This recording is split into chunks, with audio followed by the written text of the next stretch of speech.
নারীদেরকে তার দায়িত্বশীলতা, রাষ্ট্রে তার অংশগ্রহণ এবং রাষ্ট্রে তার অংশগ্রহণের মাধ্যমে তার যে দায়িত্ব সেটা পালন করার যে জায়গাটা বিভিন্ন প্রকল্পের মাধ্যমে নেওয়া হয়, সেটার একটা প্রকল্প হচ্ছে তথ্য আপা প্রকল্প।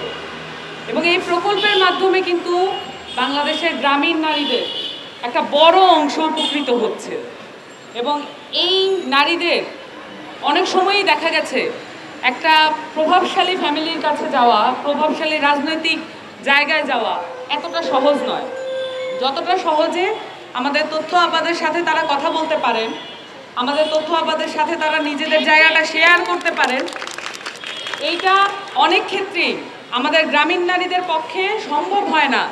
একটা উপরি জায়গা থেকে একটা ইউএনও বা ডিসির সাথে সরাসরি কথা বলা, এবং শুধুমাত্র তাই নয়, অনেক গুরুত্বপূর্ণ বিষয় আছে নারীদের জীবনে, অনেকগুলো জায়গা আছে যেগুলো নিয়ে আসলে জনসম্মুখে সরাসরি কথা বলা এটা অত্যন্ত ঝুঁকিপূর্ণ এবং অত্যন্ত নিজেদের সম্মানের জন্য হানিকর হয়ে উঠবে। এই জায়গায় পরামর্শ দেওয়ার ক্ষেত্রে, এই জায়গায় পাশে দাঁড়ানোর ক্ষেত্রে আমাদের দেশে যে তথ্য আপা প্রকল্প আছে তারা দিন রাত নিরলস কাজ করেছে। কিন্তু এইসব প্রকল্পকে কাজে লাগিয়ে বাংলাদেশে আওয়ামী লীগ তার ফ্যাসিবাদী কায়দা বরঞ্চ আরও বেশি বাংলাদেশের মানুষের জুলুমের কারণ হয়ে দাঁড়িয়েছে। কারণ এই প্রকল্পের মধ্য দিয়ে তথ্য আপাদের বেতনকে কমিয়ে 2022 সালে তারা নিজেদের পকেট ভারী করে এই টাকা পাচার করেছে।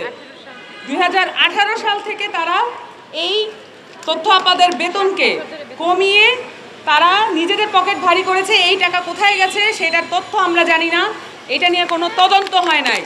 স্বাধীন বাংলাদেশে, গণঅভ্যুত্থান পরবর্তী বাংলাদেশে আমরা অবশ্যই এটা নিয়ে তদন্ত দেখতে চাইব, এবং তাদের বেতন কেন কর্তন করা হলো সেটা নিয়ে কোনো সুনির্দিষ্ট জবাব নাই, সেই জবাব আমাদেরকে দিতে হবে।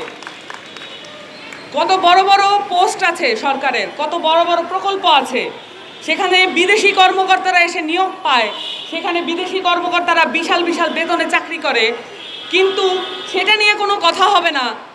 এইখানে 10,000, 12,000, 15,000, 25,000 টাকা বেতনের তথ্য আপাদের বেতন কর্তন করে সেখানে প্রকল্পের স্বচ্ছতা, জবাবদিহিতা নিশ্চিত করার একটা ধোঁয়াশা তৈরি করা হবে, একটা আই ওয়াশ করা হবে, এটা আমরা মাইনে নিতে পারি না।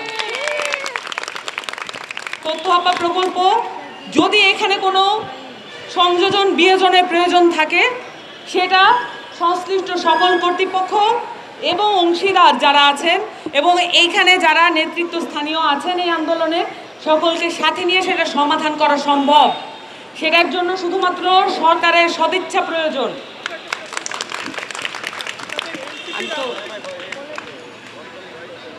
এখানে যারা আজকে 20 দিন যাবত এই ঈদের মধ্যেও, ঝড় বৃষ্টির মধ্যেও এখানে যারা আপারা উপস্থিত আছেন, তারা বাংলাদেশের এক টুকরো লাল সবুজের পতাকা। এখানে যারা উপস্থিত আছেন এই নারীদের অধিকাংশই জুলাই অভ্যুত্থানে অংশগ্রহণকারী ছিলেন। জুলাই অভ্যুত্থানে অংশগ্রহণকারী এই মা বোনেরা তাদের বাসার সন্তানদেরকে পর্যন্ত পাঠিয়েছেন ওই অভ্যুত্থানে অংশগ্রহণ করার জন্য। এবং এই মায়েদের, এই বোনেদের এই কষ্ট, এই ধরনের অবস্থা, এই প্রেস ক্লাবের সামনে অবস্থান নেওয়া, এটা আমাদের জন্য অত্যন্ত অসম্মানজনক। এবং এই অসম্মান থেকে আমরা মুক্তি চাই এবং আমরা অন্তর্বর্তীকালীন সরকারের নারী ও শিশু মন্ত্রণালয়কে আন্তরিকভাবে আমন্ত্রণ জানাবো, আপনারা এখানে সংশ্লিষ্ট সকল অংশীজনকে সাথে নিয়ে এবং এই আন্দোলনে যারা নেতৃত্বস্থানীয় আছেন সকলকে সাথে নিয়ে একটি সমাধানে পৌঁছান। এই প্রকল্পে যেই ধরনের তদন্ত প্রয়োজন আপনারা প্রয়োজনীয় সকল তদন্ত করেন। এখানে শুধুমাত্র ট্যাগিং দিয়ে একটা আন্দোলনকে বন্ধ করার কোনো প্রয়োজন নাই। এখানে যদি কোনো আওয়ামী লীগের দোষর থাকে তাদেরকে আপনারা খুঁজে বের করেন, তাদের ব্যাপারে আপনারা ব্যবস্থা নেন। ওনারা বারবার আহ্বান জানিয়েছেন যে এখানে ট্যাগিংয়ের রাজনীতি না করে বরঞ্চ এখানে সদিচ্ছা দিয়ে এখানে বাংলাদেশের অনেক গোয়েন্দা বাহিনী আছে তাদেরকে নিয়ে তথ্য নেন, এই পরিবারগুলোকে এই ধরনের একটা অবস্থা থেকে আপনারা মুক্তি দেন এবং সকল অংশীদারকে সাথে নিয়ে এটা অবিলম্বে এই জায়গাটা, এই আন্দোলনটা সলভ করার জন্য, সমাধান করার জন্য আমার আন্তরিক আহ্বান থাকবে। এবং আমাদের দেশের নারীরা যে ধরনের প্রতিকূলতার মধ্য দিয়েও তার কার্যক্রম, তার চাকরি এবং তার রাজনীতি করে যাচ্ছে, এবং এই নারীদেরকে বারবার হুমকির মুখে ফেলার যে প্রক্রিয়া আমরা দেখি, সেই প্রক্রিয়াকে আমরা ধিক্কার জানাই।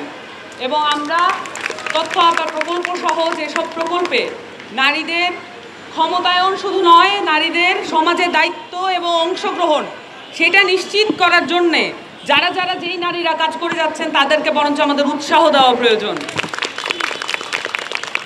আমি অন্তর্বর্তীকালীন সরকারের কাছে আমার সংগঠন জাতীয় নাগরিক পার্টি এবং আমার নিজের পক্ষ থেকে আন্তরিক আহ্বান জানাচ্ছি, আপনারা দ্রুত এটা সমাধানে বসেন।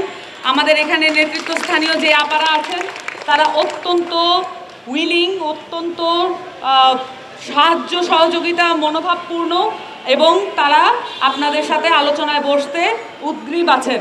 আপনারা তাদেরকে নিয়ে আলোচনায় বসেন, এই জায়গাটা সমাধান হওয়া প্রয়োজন।